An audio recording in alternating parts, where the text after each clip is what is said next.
Okay, so I really wanted to talk about something that's been on my mind. And I realized that there is so much pressure on us. Like, it's pressure on us to be perfect. And when I say pressure, I mean, I feel like we are living in a culture now that is so heavy on being perfect, right? Being perfect in every way, shape, and form possible. Now, I feel like being perfect, it is something I aspired to be. As I was as I was growing up, I really thought it was attainable. But now getting older, it's just like it's just torture. Like it's torture trying to be perfect. Like when you really think about it, what is perfect? What is perfect? What does perfect mean? And perfect to me might be different to somebody else, right? But I feel like right now we are in this culture and this movement of trying to be perfect and trying to be everything for everybody and do everything for everybody, right? And it's something that I noticed, and I wrote down my little notes so I don't forget. So it's something that I really noticed that happens in a lot of people, but I never really understood how much more it happens in men until this year. Like, I didn't understand that so many men are trying to be perfect providers, perfect family members, perfect protectors. And not only that, but when you really stop and think about what all comes into being a protector and a provider, it's very scary. Like, I don't know about y'all, but me personally, it's scary. The thought that if something hit the fan and having to be the person to get up and respond, that's a little much. Like, that's a lot. Or thinking about like having to provide everything in a sense, everything materialistically in a sense. And I'm not about to get into they provide this and this. If you know what I'm talking about, you know what I'm talking about. I'm not about to get into the details of it. Providing certain things, right? Now, on top of that, trying to manage and trying to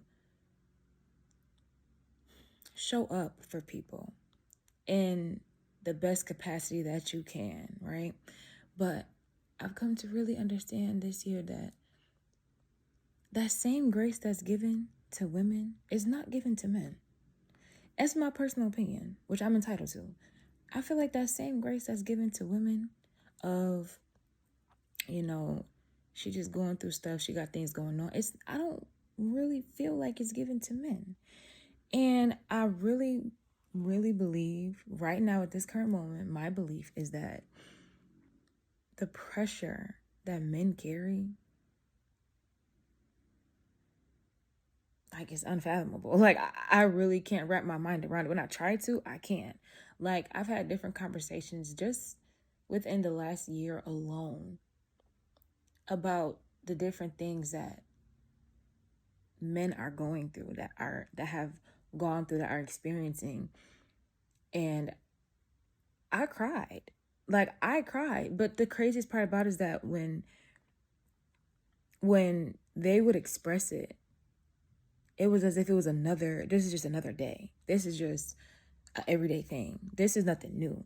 So hearing it and seeing like, that don't bother you, or not, it don't bother you, but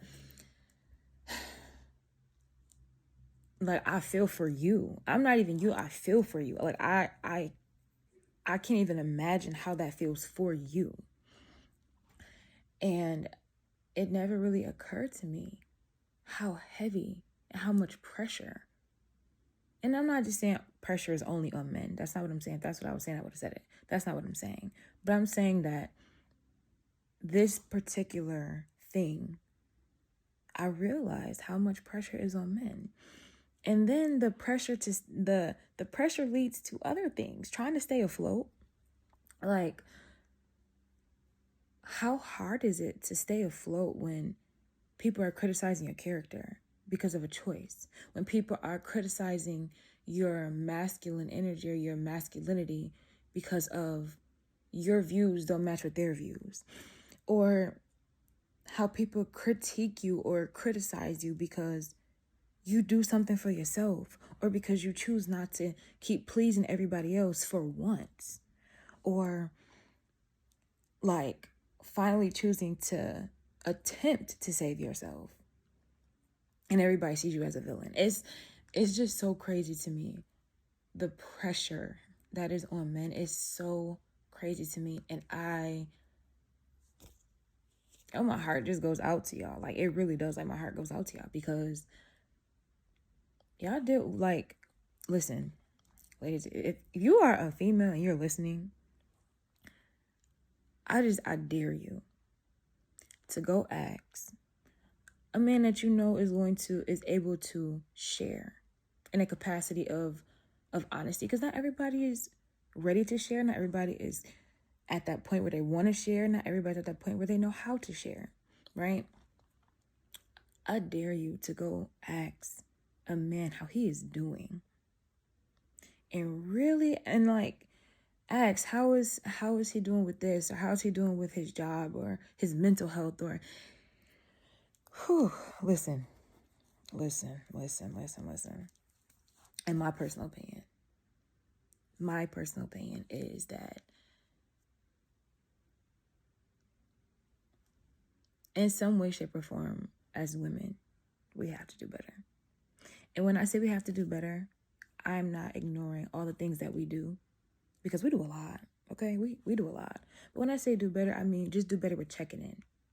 Just do better with not resorting to, oh, he just don't want to talk, to maybe he don't know how to say it, or maybe how I approached it doesn't make him comfortable, or maybe the way I've reacted in the past has caused him to be hesitant to say something in the present. So what can I do to create a space for him to open up? But listen, and then to think, now that's men in general. Let's talk about men of color. Then to think about the pressures that they carry on a day-to-day basis just because of the color of their skin. Baby, that's a whole different weight. Like, that's a whole different pressure. Like we talk about, I feel like it's a lot of vocalization on what women go through. And it's beautiful. And I'm so happy that we are doing that. I'm happy that we're doing that, because I feel like a lot of things that we do go unnoticed. They do. But as I'm getting older, and as I'm starting to listen more, and I know, ladies, some of us, we're allergic to that word, okay? Because I was allergic to it for a long time. As I have learned to listen to what men are saying and not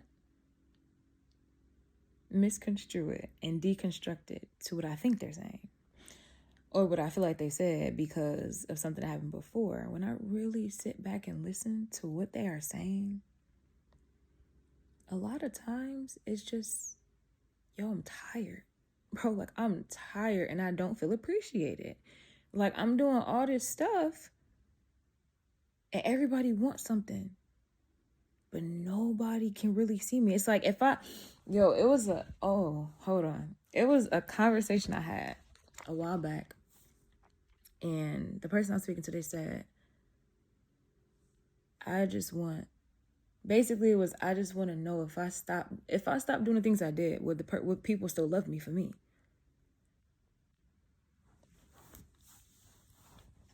And it just, we just gotta do better. We just gotta do better. Better at listening, better at appreciating each other. And we just have to do better at giving people that chance to just speak without trying to argue after, everybody has the right to feel how they feel. But yo, when I tell you, ladies, we gotta do something. We gotta do something. We gotta figure something out. And when I say like we as a whole, like, yeah, we do a lot of stuff. We do amazing things, okay? We do some beautiful things, magical things.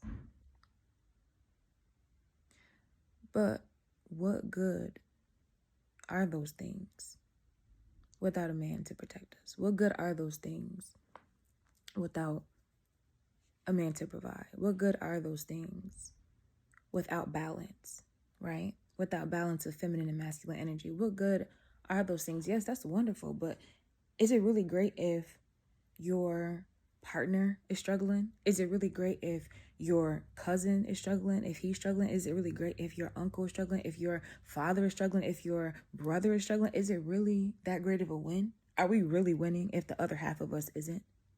You know what I mean? So, bro, I just had to just say that. That was just on my mind. But I just wanted to just say for everybody, though, especially to men, but for everybody, because I feel like everybody could use it. Being everyone else's hero, by being everyone else's hero, you become your own villain. Trying to save everybody else at the expense of putting what you want and the things that you love, the things that you know will fulfill you, to the side to save everybody else for, oh, thank you, but you could have did it like that. Or, oh, I didn't want that, but thank you. Or, you know, for someone who's not going to be grateful or appreciative about it, or even reciprocate it back to you. No. No. Like, we need to, and I say we, men, women, we all need to stop trying to be everybody else's hero, because we are becoming our own villains. We are not giving ourselves the love that we need. And by trying to be perfect, trying to be everybody else's hero, everybody else's Captain Sabo. I mean, like, we just have to put ourselves first a little bit more. And I feel like by doing that, it might relieve some of that pressure that we feel. Like, we will never be perfect. We were not made to be that way. We were not made to be perfect. We were made to be imperfect. We were never made to be perfect. So how I am learning to accept my imperfections, we got to start somewhere. But as we're doing that, let's reach out. Let's check up. Let's follow up on each other and see, hey, are you good? You all right? What's going on? You want to talk about it? I'll listen. I won't have a response. I'll listen. You want to talk? I'll hear you. That's all I got.